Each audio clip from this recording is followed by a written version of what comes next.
Hello, everyone. Hello, everyone. Welcome back to always yet another Pottercast, where we're going to be talking about chapters 2, 3, and 4 of Harry Potter and the Philosopher's Stone today. We're really excited. I don't know how we're going to get through it in a short amount of time because I have so many notes. No, neither do I. I have so many notes. Okay, well, why don't you kick us off with one of your notes? Okay. Well, the very first note I have is an Americanism. I made so many notes of all the different words and terms and things. There are a couple of, okay, so throughout these 3 chapters, there are a few overarching concepts of British culture. I think it's the difference between British and American culture that I'd like to Okay. explain. So, but the very first thing I noticed, it's a very small one, it's just it says, but Dudley Dursley was no longer a baby, and now the photograph showed a large blonde boy riding his first bicycle on a roundabout at the fair. We'd call it a merry-go-round. Yeah, to be honest, when I read that, I thought a roundabout and I had to think what she meant by a roundabout because we wouldn't call it that either.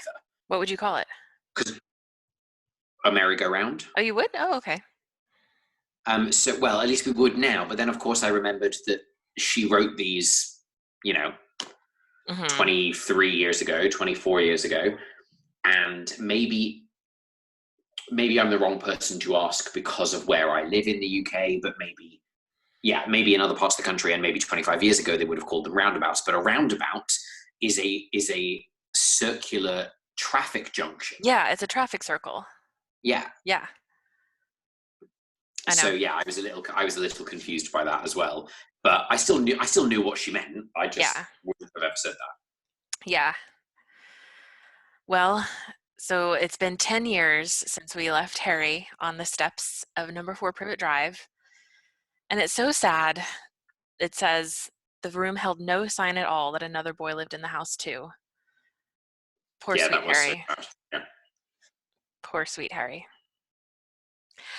I find it odd that Petunia says, "We'll get a move on. I want you to look after the bacon." Like she wants Harry to cook breakfast. I find it odd that a grown woman would want a 10-year-old boy to cook breakfast. Yes, but I don't think you're supposed to believe a lot of this. It's True. It's supposed to feel like an extreme version of reality. of reality. Yeah. Mm-hmm. I mean, to be honest, he lives in the freaking cupboard under the stairs. I mean, that's not even no, absolutely not. Yeah. If anyone were to come to their house and be like, "Oh, shall I put my shoes or my coat in the cupboard under the stairs?" and open it up and find a 10-year-old bespectacled boy in there, I think they'd be a little shocked. So that's another thing. I think that was one of the first things. So the cupboard under the stairs, the concept of a cupboard under the stairs, I think that's a very British thing. Okay. I could be actually, wrong. I guess that's true. I can't imagine an American house that has a cupboard. Like in most English houses, run of the mill, you walk in, the stairs would be pretty much relatively straight in front of you as you walk in the front door, and then basically exactly how they are in the movie. In the movie version of that, that's what most British. I mean, you've been here many times. That's what lots of English houses look like, and the concept of a cupboard under the stairs is very common. Yeah, whereas in America, it's not unheard of, but that's just, it's not a thing that really registers with me, at least. Yeah. Yeah. And now I'm looking. What was your next comment? Let's go through your points. Well, we finally get a physical description of Dudley, and so I did want to point this out. It says, Dudley looked a lot like Uncle Vernon. He had a large pink face, not much neck, small, watery blue eyes, and thick blonde hair that lay smoothly on his thick, fat head. Thanks, Rowling.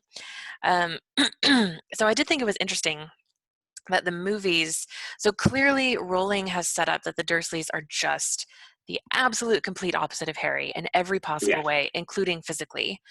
Whereas the movies portray Fiona Shaw and Harry Melling, who play Petunia and Dudley, like Harry Melling and Daniel Radcliffe look quite similar. So they really play up the family resemblance, which I thought was interesting. But I think that's because you can do much more in a movie so quickly, whereas obviously in the book we need to see very quickly and resolutely that there are no similarities between them, despite the fact that they share blood. Okay. Um, would be my guess. Hmm. I also noticed, I don't know if you noticed this, rereading these chapters, I think J.K. Rowling might be sizist. Yeah. Yeah, I Like, had a little issue with that too. mainly she's like, Dudley's not very nice. Oh, and he's fat. Dudley's mean to Harry. Oh, and he's fat. Hmm. And you're like, as though somehow those two things are linked. Yeah, I know. Like it doesn't quite it it feels disingenuous. It feels Hmm. lazy, I It think. does, yes. Like Which is a that's a shame, but it is also very, what it does very well though is it immediately sets up Dudley being fat doesn't make him a bad person, but it's a symbol, hmm because he's so young, of their insufficient parenting. hmm Because in order for him to be that size, is because they give him whatever he wants. He does whatever he wants. They don't make right, him exercise. They don't. They are the type of parents that care so much about him that they don't actually care about him at all. right, Sorry, let me rephrase that. They care so much about him that they don't spend time caring for right. They just give him. him anything he They just give him wants. whatever he wants, and so I think that she maybe wasn't actively being sizist. It's just an unfortunate ramification of Hmm. her descriptive technique.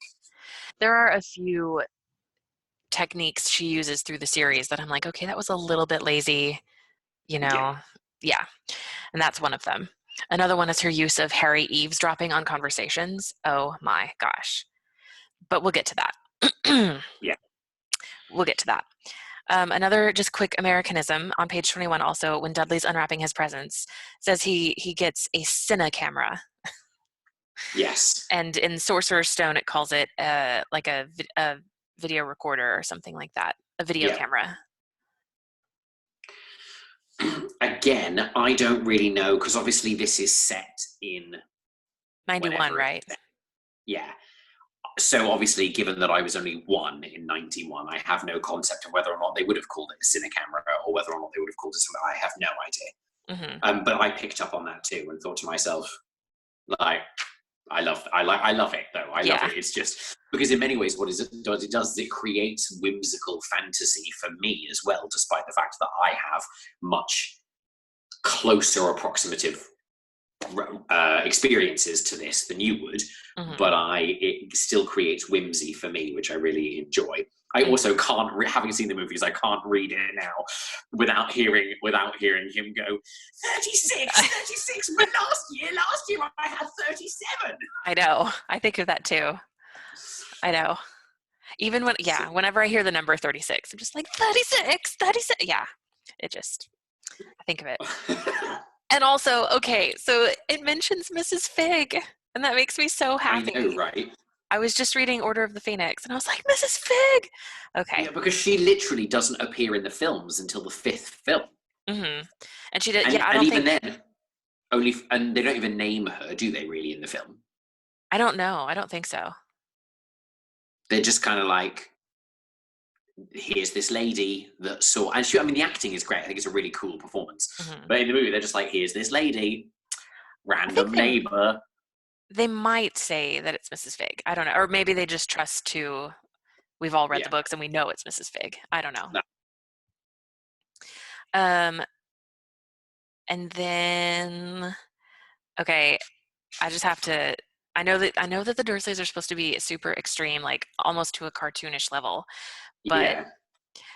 Dinky Duddydums, oh my gosh. I literally wanted to throw up in my mouth a little bit. That was just too much. I think, would you like it if I started calling you Dinky Diddy Dums? No, that would be the worst thing. Please don't ever do that. Okay. Never. I still might. Oh my gosh. Um, so Dudley's So friend, one thing, yeah, I was going to say Dudley's friend Piers. So I have a huge issue. So Rowling does this a lot, but she doesn't do it consistently, and it kind of stresses me out. She loves alliterative names, She does. but not everyone has alliterative names, and there doesn't seem to be like a rhyme or reason as to why people do or do not have alliterative names. And the fact that it's Dudley Dursley, and Piers Polkins, it doesn't. It, yeah, I don't know. It seems she's clearly a first-time novelist, I think, when it comes to Yeah. names in the first one. Yeah, you can't But tell. That's a very yeah, English name, Piers Polkiss. That's just yeah. the overall Englishness of that name. I just can't. Um, Oh, so what I loved as well. Did you notice that in this chapter, um, we're jumping forward a little bit, but in this chapter, he eats a lemon ice lolly, like, yes.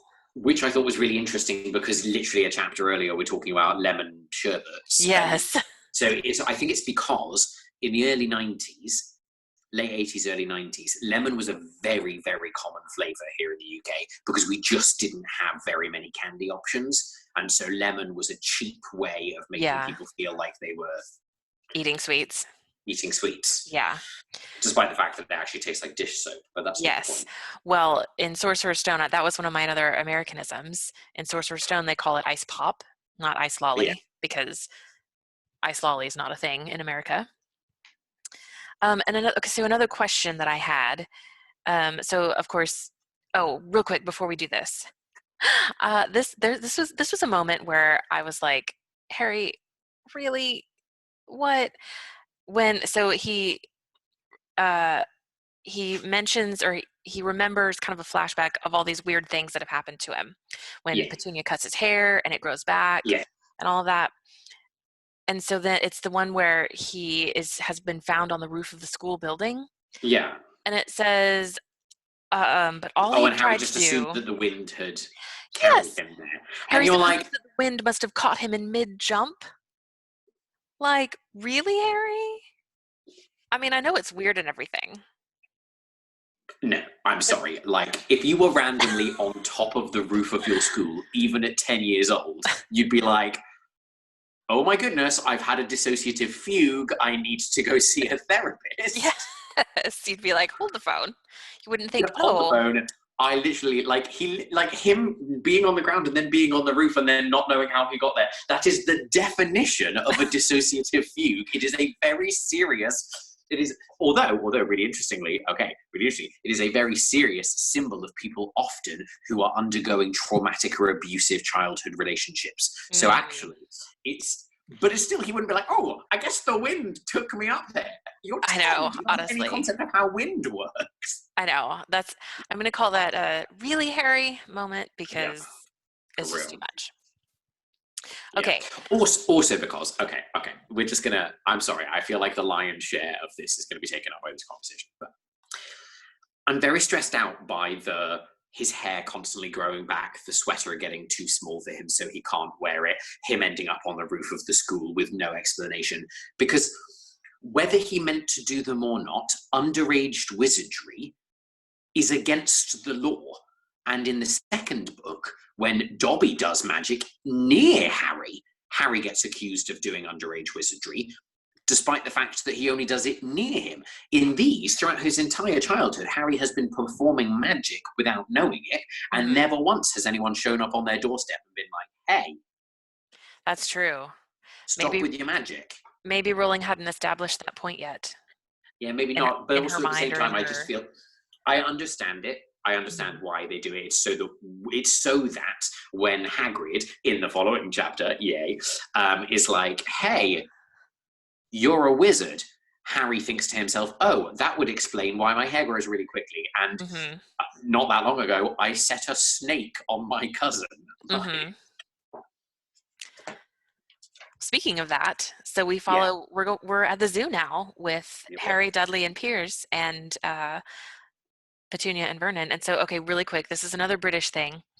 They ate in the zoo restaurant, and when Dudley had a tantrum because his Knickerbocker glory wasn't big enough, what the heck is a Knickerbocker glory? So again, this is this is guesswork from, well, not guesswork, I had to look it up. Knickerbocker Glory is a type of, it's like an ice cream sundae. Okay. Because I don't know why it's called that. in the source I don't know why it's, it does say that Dudley had the tantrum because his Knickerbocker Glory didn't have enough ice cream on it. Because okay, so Americans I would have no think it's idea. like an ice cream sundae. Yeah, Okay. I think it's an ice cream sundae. I don't, I'm not 100% sure. And I actually think it's not great that it's a Knickerbocker Glory, if for no other reason than uh, Dudley's new school uniform. She, in the later chat, she talks about how his new school uniform is made up of uh, a maroon sweater and orange knickerbockers. Mm-hmm. And so the fact that she uses the word knickerbocker twice, I just think seems a bit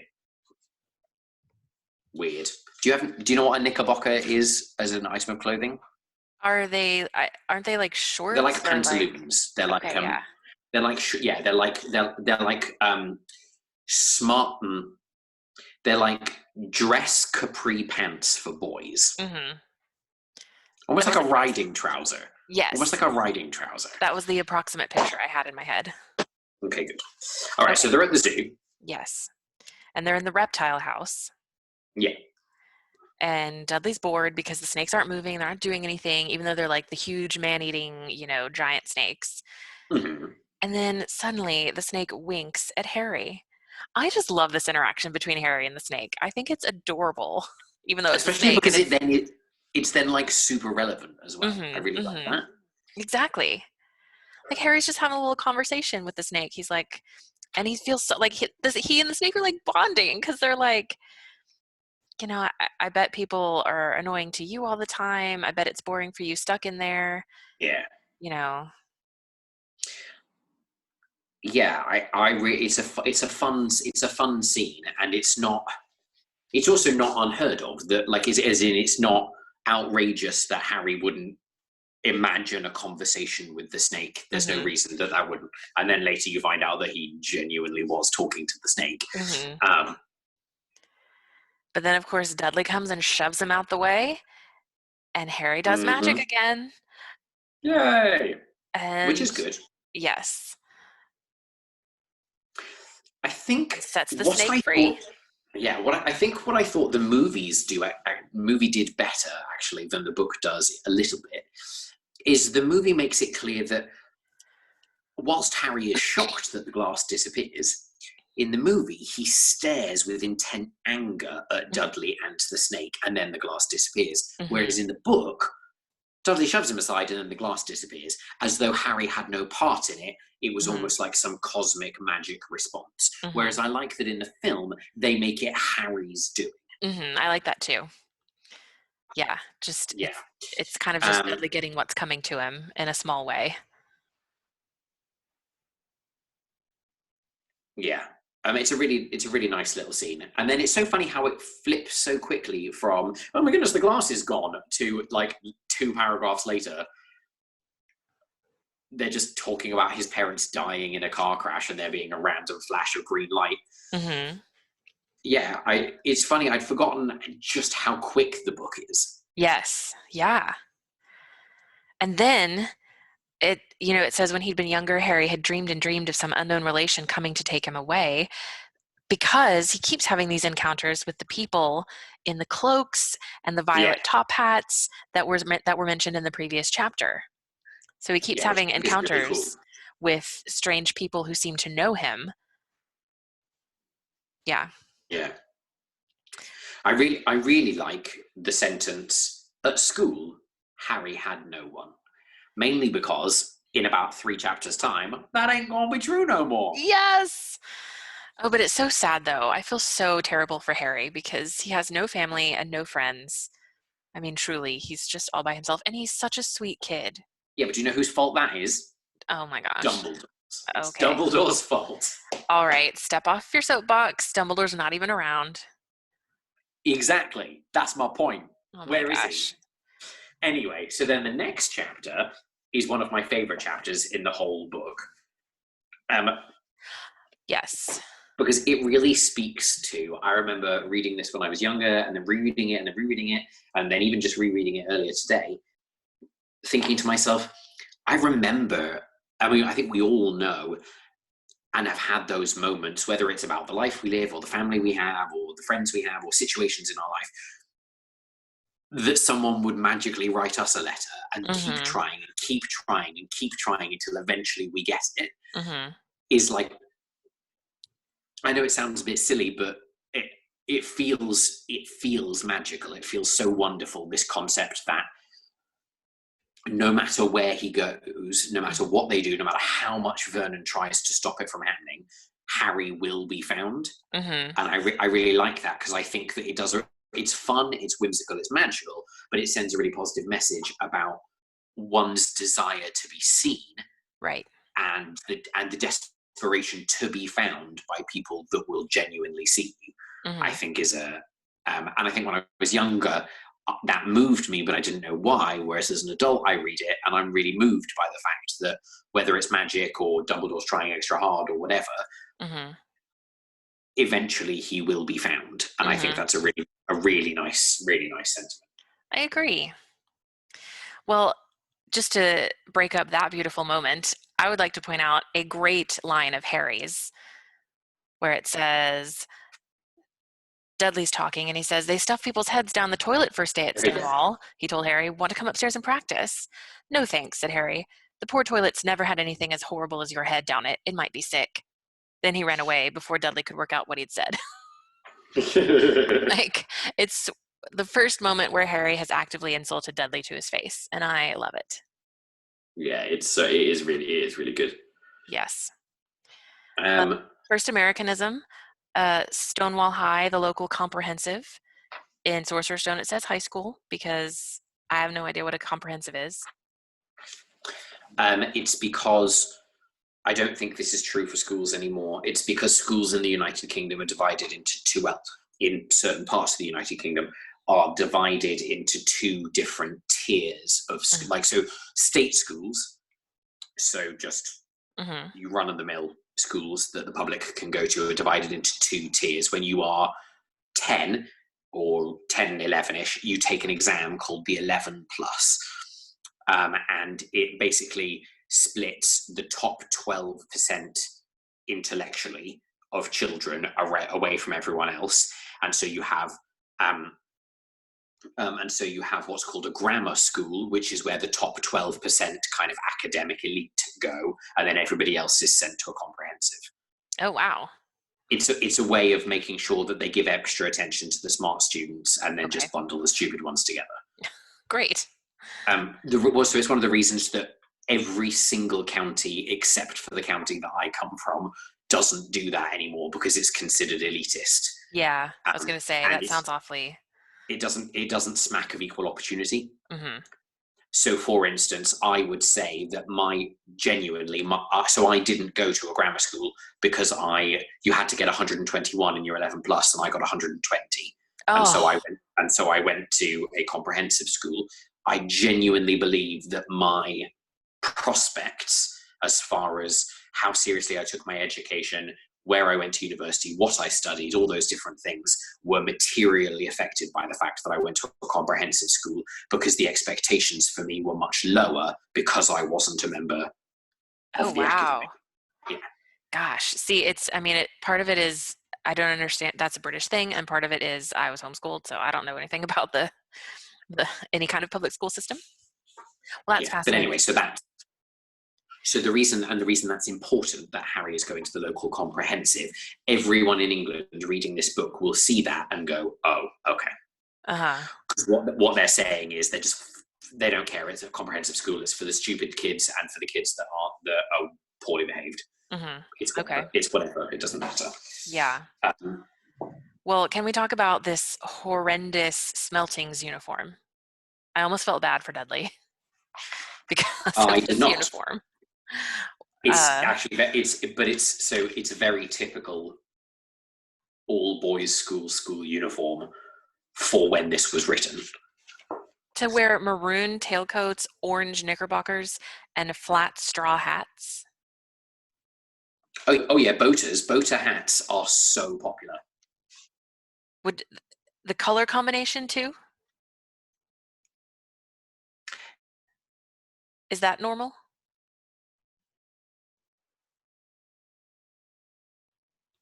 Oh no, you've frozen. Ooh, sorry about that. Sam's internet went out. I'm going to blame Sam's internet. You should do. Mm-hmm. Anyhow, Um, this horrific, okay, horrific uniform. I just couldn't even. nor should you have to be honest. Exactly. Another Americanism. Uh, Okay, the concept of a letterbox. That's quite, well, it's certainly not unheard of in America, but nobody I know has a letterbox. Most people have mailboxes. You don't just stick letters through I mean, there plenty of houses do. That's not, again, not unheard of. And then Uncle Vernon says, get the post, Dudley. You would never say get the post. You would say get the mail. well, yes, but you understand what it means. You Like, do. there's a I think it's fascinating. Okay, and then Harry goes and gets the post, and here's his letter. He's got his Hogwarts indeed. letter. Yeah, except he doesn't know that's what it is. And if you're reading this for the first time, you've got no clue. You're just like, oh, he's got a letter. That's a bit weird, but all right, why not? Mm-hmm. And then it just gets increasingly weird as the chapter goes on, Mm-hmm. which is just excellent. And I love the whole like, Daddy's gone mad, Yeah. hasn't he? Yeah. And again, I can't read it without seeing Fiona Shaw's face look absolutely terrified. Mm-hmm. Like, just, Mm-hmm. And so, okay, so Vernon grabs the letter from him, and he and Petunia freak out. And then here's the first eavesdropped conversation that Harry listens to. But oh yeah, clearly, Uncle Vernon and Aunt Petunia know what's going on, and they know something that Harry doesn't, and he is determined to find out what it is. yeah. And then Vernon says, "Why don't you move into Dudley's other bedroom?" Now, I want to point out this amazing burn that J.K. Rowling does on Dudley, so it's page 32, and it says, so Harry's in Dudley's room, and it says, other shelves were full of books. They were the only things in the room that looked as though they'd never been touched. A sick Burn! burn. Yeah, a sick burn. I love it. So then another letter arrives, and it's got Harry's new bedroom on it. The first one had his cupboard, and this one has his bedroom. And then just more and more letters arrive, and Vernon Oh, nails up do the you guys get letterbox. mail on Sundays? No, we don't.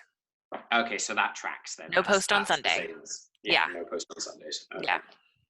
Also, what I love about it is that's okay. Okay, one of my favorite things about Vernon saying, "Ooh, no mail on Sundays," like super excited, is, mate, you know that there's magic in the world. Mm-hmm. You know that this is magic, and Mm-hmm. this is the wizarding community trying to get through to your nephew. On multiple occasions, the letters were rolled up in your egg boxes yesterday. Like, they were being stuffed through cracks in your window panes somehow, despite the Mm-hmm. fact that that's nonsense. And you're so British that you think that the wizards will abide by the rules of there not being mail on a Sunday. I know, it's awesome. But then, It's so resolutely English. Oh, and like the thing about he's had many angry phone calls to the post office, and you're mm-hmm. like, girl, you have to know Yeah, that it's not the that post it's not coming office, from the post office. right? But then, You want to be like, okay, Vernon, sis, like, let's yeah, have a conversation. this is a really Vernon. Harry thought the wind caught him mid-jump. Vernon thinks the post office is sending these letters. I don't know. I mean, yeah, he thinks the post office is sending these letters, so he jumps from I'm going to call the post office and say, "Hey, stop sending me magic letters," to literally the next day being like, "Let's go far, far away and live in a shack on a rock Seriously. in the sea." I love it. Well, so and you're like, I think there's a jump in logic there. I think somewhere Vernon's lost his damn mind. well, clearly. But then we have another quick, really Harry moment when the letters come pelting out of the fireplace, and Harry tries to catch one from the air instead of picking one up off the floor. There's all the memes about this is why he's not in Ravenclaw. Because but Homeboy I'm in tried. Ravenclaw, so I'm a Hufflepuff. It's yeah, just but what you're it not is. actually. I'm a real wizard. It's fine. Whatever. Don't Well, worry about it. shut your face. You can brag all you want about being in the films. Ugh. Okay. So they drive and drive and drive, and they go to a hotel, and the front or the owner of the hotel has like about 100 letters for Harry addressed to him at the hotel. So then they go out to the shack on the rock, and I just, okay, where is it? Oh, on page 36. This moment made me just love Harry so much. So Harry is like desperate to figure out who this person is. Um, Dudley says it's Monday, and it says this reminded Harry of something. If it was Monday, blah, blah, blah, then tomorrow, Tuesday, was Harry's 11th birthday. Of course, his birthdays were never exactly fun. Last year, the Dursleys had given him a coat hanger and a pair of Uncle Vernon's old socks. Still, you weren't 11 every day. Like, that's just so sweet. It's really cute because also I don't really remember being 11 because it's not exactly a landmark year. It's not, but it's so But cute. but I remember reading this, and because I was reading it before I was 11, I Mhm. associated with that because I was reading it thinking, oh yeah, I'm also really looking forward to turning 11 because in Mhm. my mind it was where you stop being a child and you're in that second set of 10 years. Ooh, like Mhm. And I mean, yeah. when you're that age, birthdays are always exciting. Well, unless you're living in an abusive household because Dumbledore didn't want to take care Oh of my you himself. gosh. Well, even no, apparently even then, because he says, still, you weren't 11 every day. This is true. Okay, so everyone's gone to bed in this little shack. They're freezing. It's a terrible, like they're all hungry. It's just awful. And it's 5 minutes until midnight, so it'll be Harry's birthday. And then all of a sudden, boom, the whole shack shivered, and Harry sat bolt upright, staring at the door. Someone was outside, knocking to come in. Who's knocking, Sam? Jesus, because yay, he stands at the door and knocks. It's But true. No, but chapter 4, the keeper of the keys. It's Hagrid. Oh it my is Hagrid, gosh. and I love Hagrid. But can we talk about the nonsense way that he talks? It's just I nonsense. was going to ask you. So Hagrid is the only English character in the books whose dialogue is written like phonetically in a dialect of some kind, like with some certain accent. What accent Yes, is he meant to be having? I'm not 100% sure. I think he's supposed to be kind of West Country Somerset, so like uh, very almost like farmers is Okay. so people from Somerset who pronounce it Somerset, um, and so I think he's supposed to be kind of a West Country farmer. Okay. Is that's the kind of vibe, especially because he says really stupid things that I get what he's doing. I get what she's doing by making him speak this way, but just he says something about like boil your heads or something. Mhm. I can't remember where it is, but basically he says something, and I'm like, no, that doesn't. People don't talk that way. No one has spoken that way since the 50s. Um, so it's a bit. I can't remember where it is anyway. Mhm. He it just it's a bit is annoying. I find the way that he Like his turn of phrase is just kind of yeah not. but it makes him feel weird and a bit special Mhm. in like it makes him feel exciting and new and different. Mhm. So that's good. I And then I love that. like that he yeah What? Well, I was going to say, I love that he has all these different pockets with different things in his pocket, so you yeah never know what he's going to pull out next. But it really bothers me that in the film, when he pulls out the cake and gives it to Harry, it really bothers me that in the film, they made him not be able to spell the words happy or birthday. They made him spell them wrong. And I'm like, Hagrid can spell. He, like, the book makes no mention of that the words were misspelled. And it just makes me yeah angry. Like, that just makes Hagrid stupid if you make him misspell those words. I don't know. yeah I think what they were trying to do in the film was draw comparisons between as being a magic person who can't do magic, the comparable thing would be Mm-hmm. he's a human that can't really do the basic kind of. Right. Because he's not a fully qualified wizard. He Yeah, like not finished his education, so that would translate into he's not a yeah. very good speller, I guess. So then he hands him his letter that has the new special address on it. Mm-hmm. Um, I, lo- and I love that. Okay, so I have to just say this first.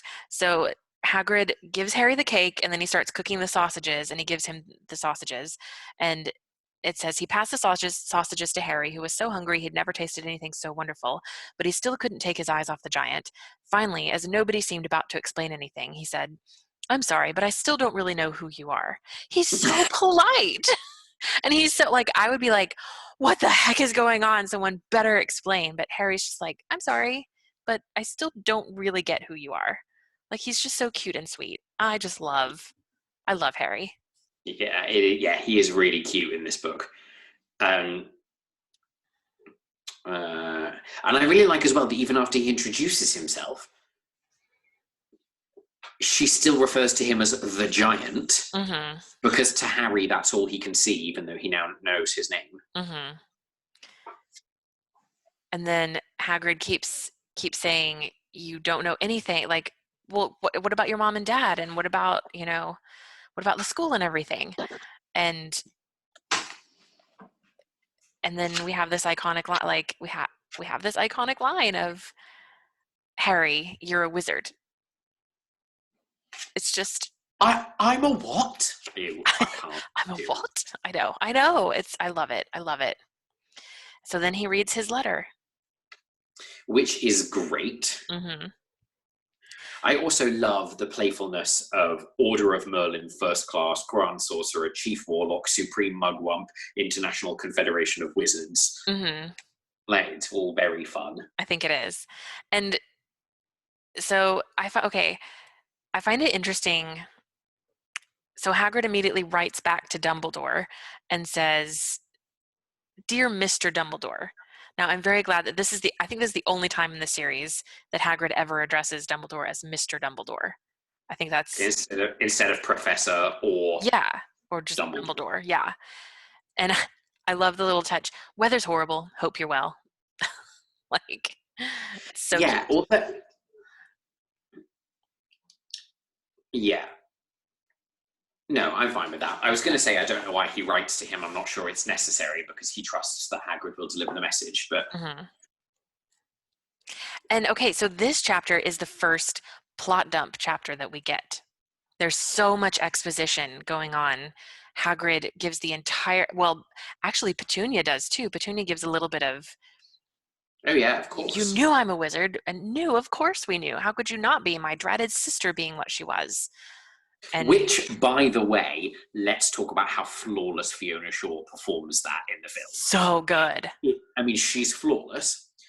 Did I tell you that I met her the other week? You did? Where? Yeah. I styled her at work. You did? Yeah.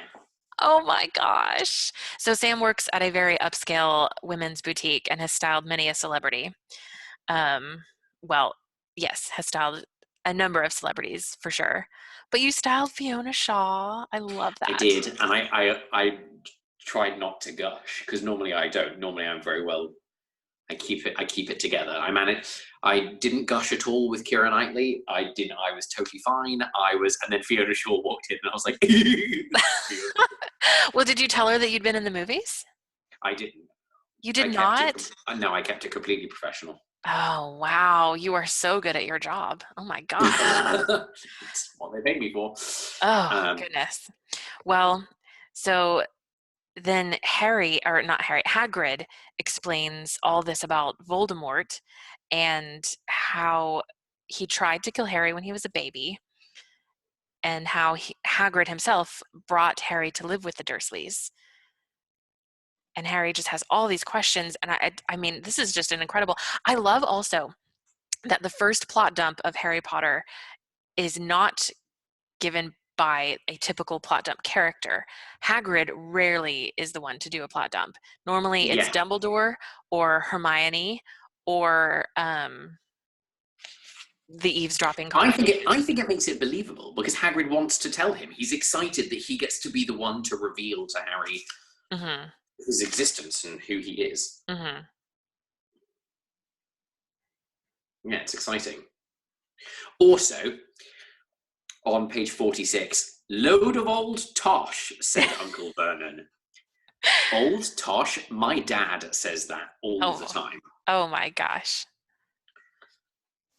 Oh my gosh. He'll say, oh, pish posh, that's all tosh. And I'm like, I can't. Why are you so English? I love it. Well, so then he says, we get the confirmation. To his surprise, Hagrid chuckled. Not a wizard, eh? Never made things happen when you was scared or angry. And Harry finally gets it that the wind did not catch him mid-jump. It was magic. Thank you, Harry. He finally understands. It's a little concerning, isn't it? Yeah, yes. And then Vernon makes the big mistake of insulting Dumbledore in front of Hagrid, who, another burn on Dudley. Hagrid gives Dudley a pig's tail, which I think is an interesting choice by Rowling. Mm-hmm. I Yeah. have a couple of, like we were talking about sizist issues. I have a couple of issues with that, but I do. It's lazy and it's a bit heavy-handed, Yeah, it but is. I get what Rowling's going for. Also because other than the fact that he's adorable and we love him, there are multiple moments in this book. In fact, in the first chapter, Dumbledore says, I would trust Hagrid with my life. Mm-hmm. And then Hagrid, oh, sorry, I shouldn't have lost my temper, and given this poor muggle boy a pig's tail when I'm technically not even allowed to do magic. Mm-hmm. So, as much as Hagrid is adorable, that does not translate as someone that Dumbledore, the greatest wizard of all time, would trust with their life. Mm-hmm. Does that make sense? Like, I don't. Yeah. Yeah. Oh, well, I was at Hogwarts myself, but I got expelled, to tell you the truth. And of course, we later come to find out that it wasn't really his fault, but at this point, Yeah, And I also just love that Hagrid carries around multiple live animals in his pocket, in his of coat. course. You can kip under that. Don't mind if it wriggles a bit. I think I still got a couple of dormice in one of the pockets. It's And too that much. it is. And it ends the fourth chapter, and I just love it. And we have carried on for such a long time. But next time, we're going to be talking about chapters 5, 6, and 7 when they go to Diagon Alley and Platform 9 3/4. And I think when Harry actually gets to Yeah, Hogwarts. it gets to Hogwarts. Yeah, which, by the way, considering there's only like 16 chapters in the book, the fact that by chapter 7 you're only just getting to Hogwarts. Mm-hmm. That's a big deal.